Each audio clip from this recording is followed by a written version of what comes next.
ያልተጠበቀ ጉድ ነው። ያልተጠበቀ ጉድ ነው። የወርቅ ጽላቱ የት ገባ? እኔ በቃ ሞራሌ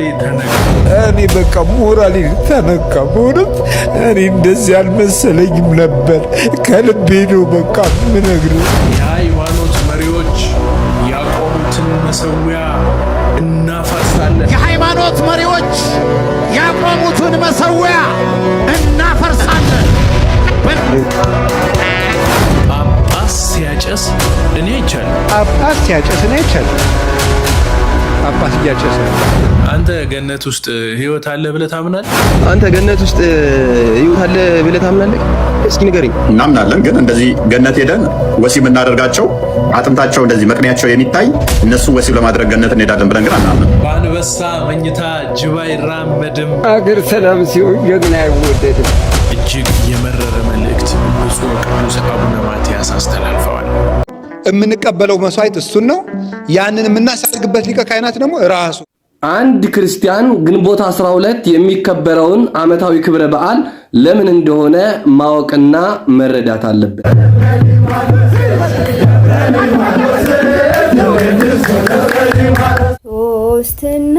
ሦስትነት ባለው በእግዚአብሔር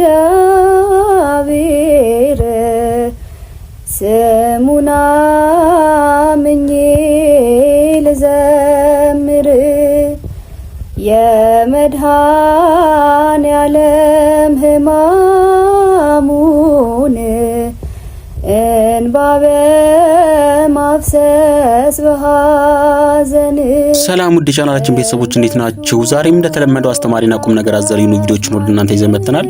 ለቻናሉ አዲስ ከሆናችሁ አሁኑ ሰብስክራይብ ማድረግ እንዳትረሱ፣ እንዲሁም ቪዲዮውን ላይክ በማድረግ ጀምሩት። ወደ ቪዲዮአችን እንለፍ።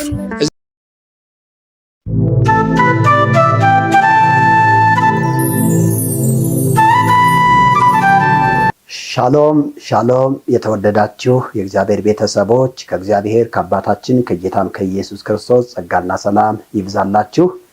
ዛሬም እንደ አምላካችን እንደ እግዚአብሔር መልካም ፈቃድ በአንድ ሐሳብ ላይ ልንወያይ እንዲሁም ደግሞ እዚህም ባለንበት ስፍራ ከኢትዮጵያ ኦርቶዶክስ ተዋሕዶ ቤተክርስቲያንና ከወንጌላውያን አማኞች ወንድሞች አሉ።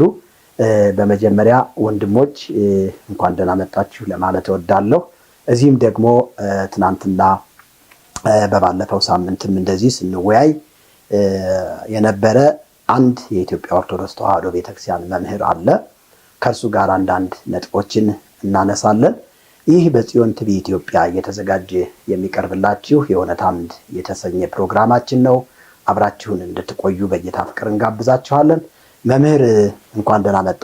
እንኳን ደህና ቆይ መርጌታ ምስጢሩ። እንግዲህ ዛሬ መቼም አንዳንድ ነገሮች በርተውልሃል ብዬ አምናለሁ። እንግዲህ ለአድማጭ ተመልካቾቻችን ለሚከተሉን ሰዎች ትምህርት ይሆን ዘንድ እንግዲህ ዛሬ እንደነገርከኝ የምናወራበት አንድ አርዕስት ይዘህ መጥተሃል። ምንድን ነው እሱ? ልታወራበት እና ልጠይቀኝ የፈለከው ነጥብ ምንድን ነው? አመሰግናለሁ መርጌታ። እስከ በተደጋጋሚ የምሰጠኝ መልስ ጥሩ ነው። አንዳንድ ነገሮችን የወሰድኳቸው አሉ፣ ግን በነገረ ድህነት ነው። ነገረ ድህነት በመጽሐፍ ቅዱስ ነገረ ድህነት አምላክ ወላዲተ አምላክ በነገረ ድህነት እንዴት ነው የምትገለጠው? እስኪ መጀመሪያ እናታችን ቅድስት ቤተክርስቲያን በነገረ ድህነት አስተምሯ ላይ ስህተት ሰርታለች የሚል በእናንተም በሌሎችም በመናፍቃን ዘንድ ይነሳል። ለመሆኑ በነገረ ድህነት ላይ ያላት አስተምሮ ስህተቱ ምን ላይ ነው? ይህንን ጥያቄ ብታብራራልኝ ደስ ይለኛል። እሺ፣ እግዚአብሔር ይስጥልኝ መምህር፣ አመሰግናለሁ። እንግዲህ በነገረ ድህነት ትምህርቷ ቤተክርስቲያን አልኖረችበትም እንጂ በቴዎሎጂ ደረጃ ላይ በምታስተምረው የነገረ ድህነት ትምህርቷ በስላሴ አስተምሮ ላይ በእውነቱ ቤተክርስቲያን ምሳሌ ልትሆን የምትችልበት ነገር አለ። ነገር ግን ደግሞ በራሱ ከነገረ ድህነት ትምህርቷ ወጣ ያሉ ነገረ ማርያም በሚባሉ ነገረ ድህነት በወላዲተ አምላክ የሚል ሐሳብ ላይ ብዙ የተካተቱ ትምህርቶችን ስናይ ከመጽሐፍ ቅዱስ ውጪ ሆነው እናገኛቸዋለን። ስለዚህ ነገረ ድህነትን ስናነሳ እንግዲህ የነገረ ድህነት ጉዳይ በክርስቶስ ኢየሱስ የደም መስዋዕትነት የተጠናቀቀ እንደሆነ መጽሐፍ ቅዱስ ይነግረናል። መዳንም በሌላም በማንም የለም ብሎ የነገረ ድህነትን ትምህርት ይነግረናል። አባቶቻችንም መዳንም በሌላ በማንም የለም ብለው ነው የሰበኩት። እንግዲህ በክርስቶስ ኢየሱስ በኩል ድህነት ተፈጽሟል። ያንን ድህነት ያንን ዋጋ አምኖ መዳን በእርሱ የሚያምን የዘላለም ሕይወት እንዲኖረው እንጂ እንዳይጠፋ እግዚአብሔር አንድያ ልጁን እስኪሰጥ ድረስ ዓለሙን እንዲሁ ወደዋል ሲባል እግዚአብሔር በዚህ በኤፌሶን መጽሐፍ ምዕራፍ 2 ቁጥር 1 ላይ ገብተን የምንመለከተው ሐሳብ ሰውን ከመውደዱ ከትልቅ ፍቅሩ የተነሳ በበደላችን በኃጢአታችን ሙታን በነበርንበት ጊዜ ከክርስቶስ ኢየሱስ ጋር ሕይወትን ሰጠን ይላል። እንግዲህ ሕይወት ያገኘንበት በእምነት የዳንበት የጸደቅንበት ክርስቶስ ኢየሱስ ነው። የክርስቶስ ደም ነው። ከዚህ ያለፈ ግን እንዲያው የነገረ ድህነትን ጉዳይ ቤተክርስቲያን አቀላቅለዋለች የሚል ሐሳብ አለኝ። እሱ ለምንድን ነው የተቀላቀለ ካልከኝ፣ ለምሳሌ ስለ ቅድስት ድንግል ማርያም አንዳንድ የዜማ መጽሐፍቶችን በዘመነ ጽጌ ያነበብኩትኝና የተማርኩት ትምህርት አለ። ለምሳሌ እናንሳው። ዘመነ ጽጌ ላይ አንተም ታውቀዋለህ ብዬ አምናለሁኝ። ይጸድቁ ኃጥአን በኪዳንኪ እለ ይገብሩ ተስካረኪ ወፀው ስመኪ ይላል። ይህንን እንዲያው ብትተረጉምልኝ ለአድማጭ ተመልካቾቻችን ብትተረጉመው ደስ ይለኛል። ይጸድቁ ኃጥአን በኪዳንኪ እለ ይገብሩ ተስካረኪ ወፀው ስመኪ። እንግዲህ ኃጢአተኞች የሚል ነው አይደል ያለው? ይሄ ሐሳብ የተወሰደው ከቅድስት ድንግል ማርያም እናታችን ከኪዳነ ምሕረት ነው። ልጇ ወዳጇ የምሕረት ቃል ኪዳን ሲሰጣት ይሄንን ቃል ኪዳን አብሮ ሰጧታል ለድንግል ማርያም ማለት ነው። ከዚያ ያሬድ ወይንም ባለዚቆች ወስደው ይሄንን ጽፈውታል፣ ይዘምሩታል። ይጸድቁ ኃጥአን በኪዳንኪ፣ ኃጢአተኞች በቃል ኪዳንሽ ይጸድቃሉ፣ መንግስተ ላይ ገብሩ ተስካረኪ፣ ስምሽን የሚጠሩ ወፀው ስመኪ፣ ስምሽን የሚጠሩ ተስካረሽንም ወይንም መታሰቢያሽንም የሚያደርጉ ይጸድቃሉ። እንዲያው ካልቀደምኩት ጥሩ ነው። ትርጉሙን በደንብ ተርጉመውታል። አንተ በል ችግር የለውም። እሺ እኔም አንተ ስለምን ከዛች ቤተክርስቲያን ትንሽ ወጣ ካልኩ በኋላ አንቱ የሚለው ብዙ ጊዜ ይጠፋብኛል። ይቅርታ። ይሄን በማድረግ ብዙ ነገር ጠፍቶብሃል። ያው ቃሉንም አጥፍተዋል ይመስለኛል። ቃለ እግዚአብሔሩን እንኳን አላጠፋሁትም። የጠፉት አንዳንድ ነገሮች ሊኖሩ ይችላሉ። እንግዲህ የሚጠፉትም ባዕድ የሆኑ ነገሮችን እያጠፋሁ እንዲያውም በደንብ እያየኋቸው ያለበት ሰዓት ነው። ከድጓውም ከጾመ ድጓውም ከምዕራፉም ከዝማሬ ማሲቱም እያመሳጠርን የተሰረቁ ለባዕዳን የተሰጡ ለፍጡራን የተሰጡ ትምህርቶችን እኛ እንዲያውም እየቀየርን ነው ያለነው በተሐድሶ። እንዲያውም ይሄንን ለምን አንቀይረው? ይጸድቁ ኃጥአን በኪዳንከ ብንለው እንዲያው የተሻለ ይሆናል እኮ። አዲስ ኪዳን ላይ ኢየሱስ ስላለ እንግዲህ ብሉይ ኪዳን ላይ ራሱን የቻለ ኪዳን አለ። እዚህ ጋር ደግሞ አዲስ ኪዳን ስትመጣ ያው ኢየሱስን ነው የምታገኘው እና ይጸድቁ ኃጥአን በኪዳንከ ብንለው የቤተ ክርስቲያናችን ትምህርት እኮ ድንግል ማርያም ማለት መትሕተ ፈጣሪ መልዕልተ ፍጡራን ናት እኮ። ስለዚህ ለድንግል ማርያም ይሄ ያንሳታል እንዴ? ያንሳታል? ቆይ እስቲ ምንድን ነው?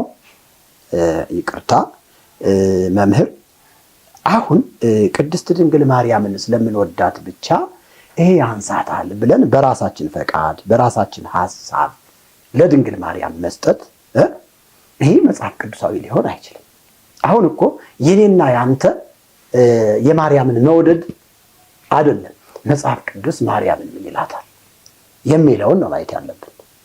እንግዲህ ማርያምን ስናይ በመጽሐፍ ቅዱስ የእግዚአብሔር ቃል ውስጥ በሉቃስ ወንጌል ምዕራፍ 1 እና የሐዋርያት ሥራ ምዕራፍ 1 ምዕራፍ 2ን ስናጠና ጥሩ የሆነ የእግዚአብሔር ሐሳብ ያለበት የተሰጣት ክብር አለ።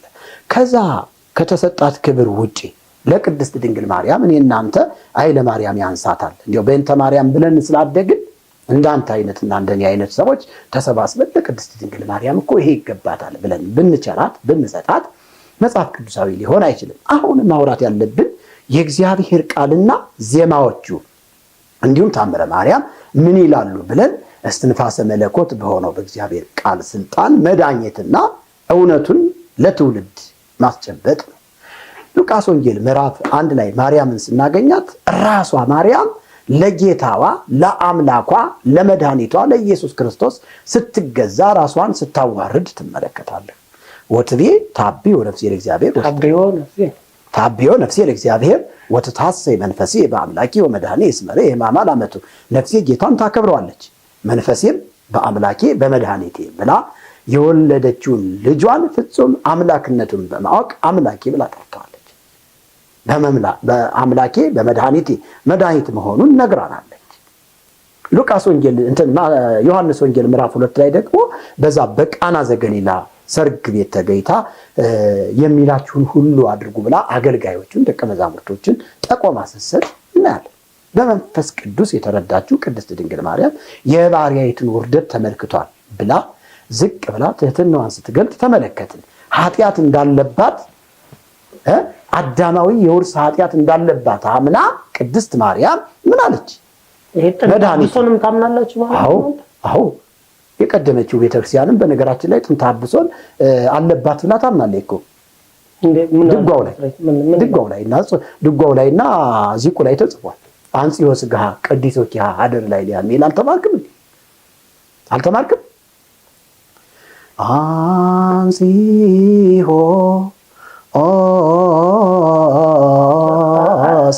ይሄ ወረብ ነው ግን እኮ ያው ዚቁ እኮ ነው። አንጽዮ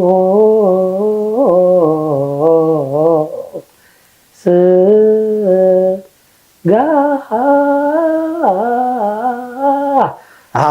ከወረቡ አደረ በቃ ይበቃል። ይበቃል። ይሄ አሁን ያሬት ይሄንን ጥንተ አብሶ አለበት ለማለት ነው እኮ አንጽዮ ሥጋ ሥጋዋን አንጽቶ ነው አይደለም? ቀዲሶ ኪያ እሷን ደግሞ ምን ብሎ ለጊቶ አይደለ? በሷ አደረ ነው የሚለው አይደል? እንዴ ትርጉሙ ይሄ ነው። ስለዚህ ጥንተ አብሶ ነበረባት ማለት ነው። አዳማዊ ዘር እስከሆነች ድረስ ፍጡር እስከሆነች ድረስ ምን አለባት? ኃጢአት ነበረባት እያለ ነው። ግን የኛ ሊቃውንት ደግሞ ከዚህ በስተጀርባ ምን አሉ? አንቀጸ ክብሮሙ ለቅዱሳን ትሁብ ሰላም ለርሁቃን ወዳህና ለቅሩባን። ይሄ ምን ማለት ነው? ይሄ መልካም ድርሰት አይደለም? አንቀጸ ክብሮሙ ለቅዱሳን የቅዱሳን የክብራቸው በር መግቢያ ሰላምን ትሰጣለች። ወዳህና ለቅሩባን ዚቅ ነው ይሄንን የሚለው። ቆይ ዚቅን እኮ እንደገና አንቀጸ ክብሮሙ ለቅዱሳን ትሁብ ሰላም አሁን ሰላምን የምትሰጥ ማይዶት ሚል ማይዶት አበው ቀደምት ሞት ውስጥ ህይወት ከሞት ወደ ህይወት የተሸጋገሩብሽ ድልድይ እንዲህ አይነቱ አመረኖ እኮ ትባላለች ድንግል ማርያም እኮ እንዲያው የኖህ መርከብ ነፍሳት የዳኑባት ናት። በኖህ ዘመን ማርያም ነበረች ወይ ብዬ ልጠይቅ። ምሳሌ ነው። ምሳሌ እኮ ምሳሌ በስነ ጽሁፍም አለ ምሳሌን። አሁን ይሄ የሰዎች ድርሰት ነው። እንዲያው ንገረኝ ካልክ ሐመረ ኖህ ክርስቶስ ነው መሆን ያለበት። በጥላነት በብሉይ ኪዳን በመላእክ ስምም በመገለጥ በመላእክ በመጠራት ክርስቶስ ኢየሱስ ይገለጥ እንደነበረ ከስላሴ አካል ምሳሌ እንደሱ ነው። ከስላሴ አካል አንዱ ወልድ ነው። ሰዋስወ ያዕቆብ የምትባለው ድንግል ማርያም ናት። እሺ እንደዛ ከሆነ እኔ እናንተ አንጣላ እንካሳጂ ማርያም ናት ካልክ ይሄው አሳጂ መጽሐፍ የቤተ ክርስቲያናችን ትምህርት እኮ ነው ማለት ትውፊትና ትምህርት። አሁን ይኸው ትውፊትና ትምህርት የሚባለው ትክክለኛ ያልሆነ ትውፊት ወይም ትምህርት ከመጽሐፍ ቅዱስ ውጪ ከሆነ ተሐድሶ ያስፈልገዋል ነው እያልን ያለ ነው እንጂ አሁን አንተ በዚህ ልትከራከረኝ አይገባም። ከመጽሐፍ ቅዱስ አባቶቼ ያስተማሩኝ አንተ አባቶቼ ነገሩኝን እኮ ተሳሉ አባቶች እነማን ናቸው? ወይ ነግረክ ያንተ አባቶች እነማን ናቸው? ነቢያት፣ ሐዋርያት፣ ሊቃውንት። እሺ ነቢያትና ሐዋርያት እዚህ ያሉ አይደል? እዚህ ላይ ያሉ አይደል? እሺ ከዚህ አስረድ። ሊቃውንትም አሉ። ቅዱስ ያሬድ አባቴ ነው። አባ ጊዮርጊስ ዘጋስጫ ቅዱስ ያሬድ አባቴ ነው። አባ ሕርያቆስ አባቴ ነው። ይሁን አባቴ ይሁን፣ ለኔ አባቴ አይደለም። በመንፈስ ቅዱስ ለኔ አባቶች አይደሉ። ለምን በላይ እሺ ከዚህ ቃል ውጪ ያስተማሩትን ትምህርት አልቀበለው። ከመጽሐፍ ቅዱስ ቃል ውጪ አላስተማሩ። ከሞት ወደ ሕይወት የተሸጋገሩብሽ ድልድይ አንቺ ነሽ ካሉ አባቶችን ከሲኦል ጉድጓድ አውጥታለች፣ ከኩነኔ አውጥታለች። እንዲያውም ይሄ መልክዓ ስዕል የሚባለው መጽሐፍ ላይ አንድ እንትን ነበር። እንዲያውም ወካይ በእሰግድ ለድንግልና ኪክሌ ዘይሰገድ ለስዕልኪ አስርጾ በማይ በስጋሁ ወበነፍሱ ይከፍትንሳ። አሁን ድንግል ማርያምን ለሚያስታቅሩ እኮ በሁለት ወገን ድንግል ነሽና ሰግድልሻለሁ፣ 3 ጊዜ በስዕልሽ ፊት እንበረከካለሁ፣ ለስዕልሽ ከመስገድ ወደ ኋላ ያለ ሰግድ ቅድመ ማርያም ለስዕልኪ ቅድመ ጉባኤ እሱ ለስዕልሽ ከመስገድ ወደ ኋላ ያለው በነፍሱ በሁለት ወገን ማለት ነው። ሲቀደም በሁለት ወገን ድንግል ነሽ የሚለው ራሱ በአብ ትምህርት ነው። መጽሐፍ ቅዱስ አያውቀው። ለስዕልሽ ከመስገድ ወደ ኋላ ያለው በነፍሱም በስጋውም ትንሣኤ ያገኘ የአምላክን እናት ተሳድቦ ያልሰገደ እኮ ነው ዘይሰገደ እኮ ነው መስገድ አለበት ትውልዱ ሁሉ እኮ ለራሱ። እሺ ለቅድስት ድንግል ማርያም ስዕል እንድንሰግድ መጽሐፍ ቅዱስ ያዝዛል ወይ እያልኩ እኮ ነው። ለስዕሉ በአዳም ልኮ በመንፈስ ቅዱስ ለድንግል ማርያም ስገዱ መሽተባለ በአይነ ህሊናችን ተመስጠን ነው የምንሰግደው። መምህር አስተውል እንጂ ወደ ቃሉ ተመለስ እንጂ በሁለት ወገን ድንግል ነሽና እንሰግድልሻለን፣ ለስዕልሽ ከመስገድ ወደ ኋላ ያለው በነፍሱም በስጋውም ትንሣኤ ያገኘ። እኛ እኮ በክርስቶስ ኢየሱስ በማመን ዳግም እንደምንነሳ መጽሐፍ ቅዱስ ይናገራል። በክርስቶስ በማመናችን ኩነኔ እንደሌለብን መጽሐፍ ቅዱስ ይናገራል። ሮሜ 8 ምንድን ነው የሚለው? ቁጥር 1 አሁን በክርስቶስ ኢየሱስ ላሉት ኩነኔ የለባቸው እያለን ለቅድስት ድንግል ማርያም ስዕል ያልሰገደ በነፍሱም በስጋውም ትንሣኤ አያገኝም ካለ መጽሐፍ ቅዱስን መሻር ነው፣ መደለዝ ነው፣ መናቅ ነው፣ የክርስቶስን ደም ማክፋፋት ነው የሚሆነው። ስለዚህ እኔ እንግዲህ እንዴት እንደተረዳው አላውቅም ነበር። አሁን እስካሁን ድረስ በመጽሐፍ ቅዱስ እኔ የቆምሁበትና አንተ የቆምሁበት ወይንም አንተ የምታይበት መነጽርና እኔ የማይበት መነጽር ተለያይተው ነው እንጂ አሁን አንተ መጽሐፍ ቅዱስ ብቻ አይነት ነገር ነው። መጽሐፍ ቅዱስ ብቻ የምንል ከሆነ ይሄ ኦርቶዶክሳዊ ቤተክርስቲያንን የኦርቶዶክሳዊ ቤተክርስቲያንን ትውፊት አያጠቃልልም። ብዙ መጻሕፍት እንዴ ክርስቶስ እኮ ያለው ሁሉ ተጽፎ ቢሆን ዓለም ራሱ ባልቻለው ነበር ይላል አይደለ? ይላል። እውነት ነው። ስለዚህ የኛ አባቶች ያንተ አባቶች የኛ አለላቸው ያንተ አባቶች የምትላቸው እንግዲህ ኢየሱስ ክርስቶስ ያደረገው ታምራት በመጽሐፍ ተጽፎ ቢሆን ዓለም እንደ ብራና ብትወጠር ተጽፎ ተነግሮ አያልቅም ነበር ብለው በቃ የክርስቶስን ተአምራት ያንን ያልተጻፈውን እዚህ ጋር በታምረ ኢየሱስ ብለን ብንጽፍለት ደግሞ ማርያምም አብራ ስለነበረች ለማርያምም ደግሞ ለስዕሏ ያልሰገደ ብለን ብንጽፍላት አባቶችን ከሲኦል ታወጣ ነበር ብለን ብንጽፍላት መላእክቱ ሱራፌል፣ ኪሩቤል፣ አጋዕዝት፣ ስልጣናት ያመሰግኗት ነበር ይላል። ይገዙላት ነበር ይላል። ያንን አድርገን ብንጽፍላት ብለን በቃለ ጉባኤ ተመካክረን እኔ እናንተ የምናደርገው ጉዳይ አይደለም። ይሄ የቃለ ጉባኤ ጉዳይ አይደለም፣ የመንፈስ ቅዱስ ነው። ቅዳሴ አባቶቻችን እኮ ቅዳሴ ማርያምን እንዲያውም ቅዳሴ ማርያም መግቢያ ላይ እውነትና ሐሰት መሆኑን ለመለየት እሳት ውስጥ ይጥሉታል። በብራና ጽፈው ከእሳት ይድናል ያ ጽሑፍ ማለት ነው። ውሃ ውስጥ ይከቱታል፣ በውሃ ይጠፋል። የዛን ጊዜ የመንፈስ ቅዱስ ድርሰት እንደሆነ ይታወቃል። ስለዚህ ይሄ አሁን ተረት ነው እየነገርከኝ ያለ ተረት እኔ አሁን እስካሁን ድረስ በባለፈው በነበረን ክፍለ ጊዜ ዛሬም የምታወራኝን ነገር ከመጽሐፍ ቅዱስ የእግዚአብሔር ቃል ስልጣን ጋር አገናኝልኝ ነው እያልኩ ያለ። አዋልድ መጽሐፍቶች በመጽሐፍ ቅዱስ እውነት መዳሰስና መታየት አለባቸው ነው እያልኩ ያለ። ከመጽሐፍ ቅዱስ ውጭ የምታወራ ከሆነ ተረት ነው እልሃለሁ።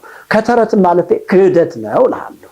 ምክንያቱም እግዚአብሔር የዓለምን ኃጢአት ሲያይ ልጁን ነው ያየው።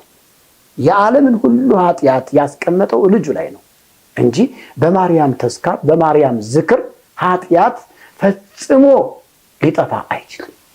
በማርያም አማላጅነት ዓለም ሊድን አይችልም። ብኪ ድህን ዓለም በአንቺ ዓለም ዳነ የሚለው ይሄ ፍልስፍና ነው። ማርያምን የሚወድ ወመድኃኒተ ኩሉ ዓለም ባለፈውም ብያለሁ እኮ ታምረ ማርያም ይላል።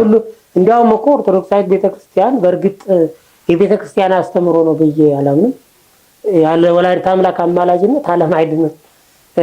ይሄ እንኳን የደብተራ ወይም የመነኩሴ ሊሆን ይችላል እውነቱን ለመናገር ግን እዚህ ቅድስት ማርያም 5 ኪሎ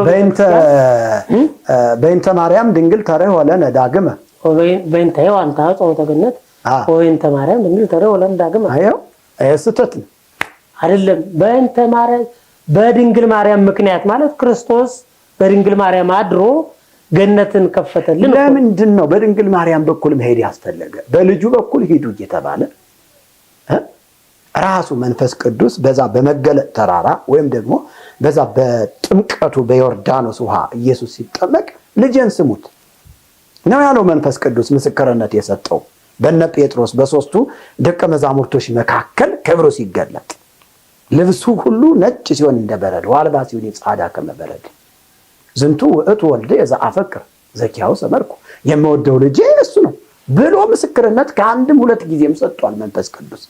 ስለዚህ መንፈስ ቅዱስ እንኳን ምስክርነት የሰጠው በልጁ በኢየሱስ ክርስቶስ በኩል ሰዎች እንዲመጡና ድህነትን እንዲያገኙ ነው፣ እሱን እንዲሰሙ ነው። አሁን በወላዲተ አምላክ ብለን በማርያም በኩል መሄድ ምን አስፈለገ? በነገራችን ላይ መምህር ወላዲተ አምላክ የሚለው ትምህርት ራሱ በጣም ከፍተኛ የሆነ ኑፋቄ ስላለበት እንዴት ክርስቶስ ነው ቆይ ማርያም ወላዲተ አምላክ መባል የለባትም። ወደፊት እናየዋለን። አሁን ከዚህ ጋር ላይ ይሄ እኮ የንስጥሮስ ትምህርት ነው። ቆይ እሶች የተሰመየ ወላዲተ ሰብ እኮ ያለው ንስጥሮስ ነው አይደል? ቆይ እሱን ወደፊት የምናየው ይሆናል። ወደፊት እንድናየው ነው አጽንኦት ሰጥቼ የማልፈው። በደንብ እናወራበታለን በሱ ዙሪያ። ነገር ግን በልጁ በኢየሱስ ክርስቶስ በኩል እንድንሄድ መንፈስ ቅዱስም ነግሮናል፣ ማርያምም ነግራናለች። ማርያም እሱን ስሙት ብላናለች። መንፈስ ቅዱስ ደግሞ የምወደው ልጄ ብሎ ምስክርነት ሰጥቷል፣ ከአንድም ሁለት ጊዜም ማለት ነው። ስለዚህ እኛ አሁን በወላዲተ አምላክ በኩል እንሂድ ወይስ በክርስቶስ በኩል? ይሄንን አጥራለኝ እባክህ መምህር። እኔ አንተን ላስተምር አይደለም የመጣሁት፣ ጥያቄ ነው። እንደ ጥያቄ ነገረ ድህነት ወላዲተ አምላክ በነገረ ድህነት ብዙ ቦታ ተሰጥቷታል እና ቤተክርስቲያን ይሄንን ነገረ ድህነት በብሉይ ኪዳን ምንም ይላል አነበብኩ መሰለህ ነገረ ማርያም በሚባል መጽሐፍና አርጋኖን በሚባል መጽሐፍ ላይ በጣም የሚያሳዝን አርጋኖን ያባየው ይዘጋጅ ጨልሰት ነው ነገር አዎ በሱ መጽሐፍ ላይ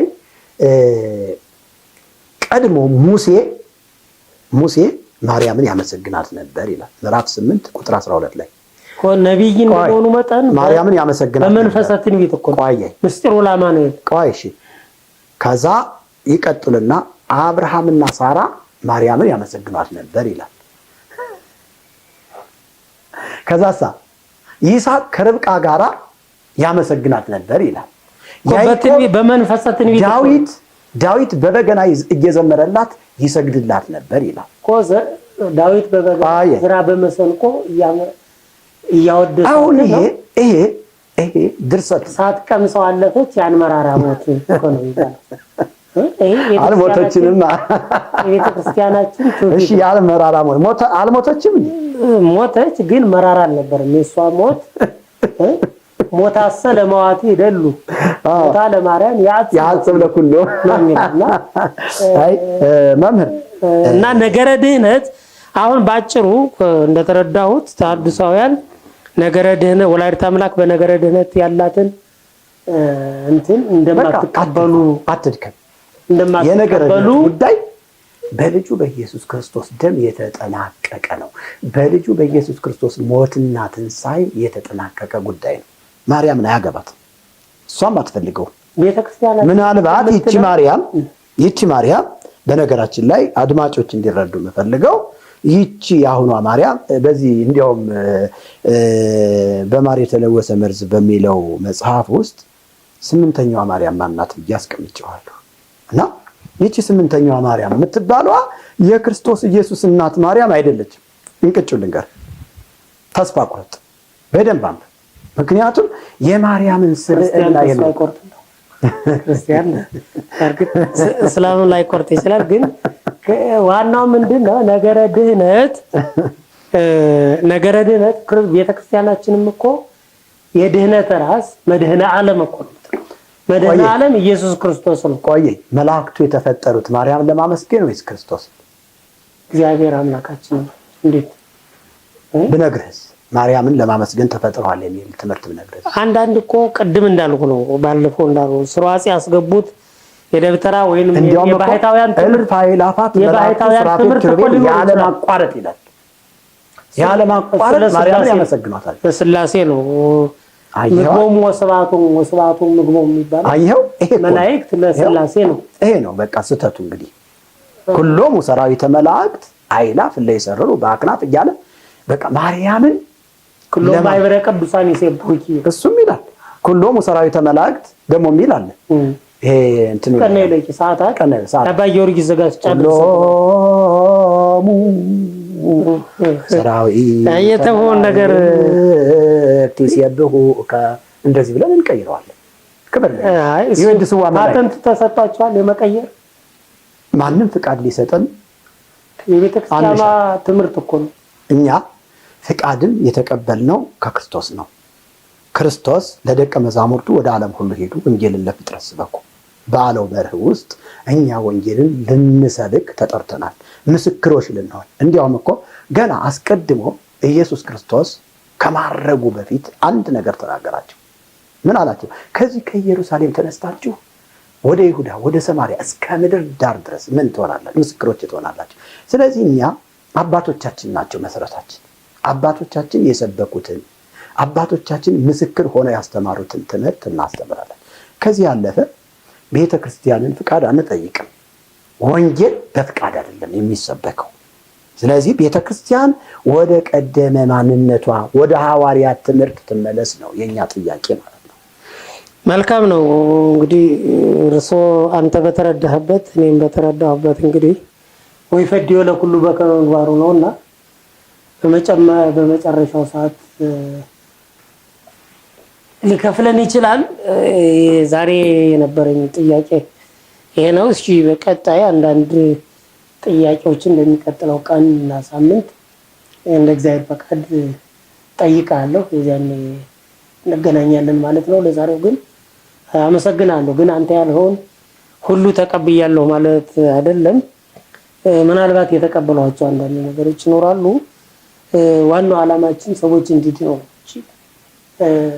እኔን የመጽሐፍ ቅዱስ ዕውቀት ለማሳየት ወይንም ያንተን ድክመት ለማሳየት አይደለም።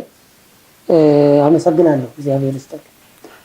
እሺ መምህር፣ እኔም በእውነቱ አመሰግናለሁ። ቅንነትህን፣ በእውነቱ ታዛዥነትህን፣ ደግሞ እንዲያው የትውልድ ሸክም አለብኝ አንዳንድ ነጥቦችን አንስቼ በእኔ በኩል ያሉ ሰዎችም ደግሞ ወደ እውነት ይመጣሉ ብለህ አክብረኸኝ እዚህ ድረስ መጥተህ አንዳንድ ጥያቄዎችን ስለጠየቅከኝ እኔም እጅግ አድርጌ አመሰግናለሁ። እግዚአብሔር ይባርክህ ለማለት ነው የምወደው። እኛ ዓላማችን ትውልድ ወደ እውነት መንገድ ገብቶ ከጨለማ ወደ እግዚአብሔር መንግስት እንዲያመልጥ አዳኙን ክርስቶስን እንዲከተል ከማሰብ አንጻር ነው። እኛ ቤተክርስቲያን አሳድጋናለች፣ ፊደል አስቆጥ። ስለዚህ ቤተክርስቲያናችን ባለውለታችን እስከሆነች ድረስ ለቤተክርስቲያናችን አሁንም ተግተን እየሰራን እንገኛለን። ቤተክርስቲያን ወደዚህ እውነት ልትመጣ ወደ አዳኛ ወደ ሞተላት ወደ ተገረፈላት ወደ ተሰቀለላት ክርስቶስ መምጣት አለባት ብለን ነው ተግተን የምንሰራው። ሌላ ሐሳብ የለንም። አድማጭ ተመልካቾቻችን ይሄንን እያያችሁ እየተመለከታችሁ ያላችሁ ትውልድ ወደ እውነት እንዲመጣ ይሄንን ትምህርት እንጋብዛችኋለን። እግዚአብሔር ይባርካችሁ። ሻሎም፣ ተባረኩ።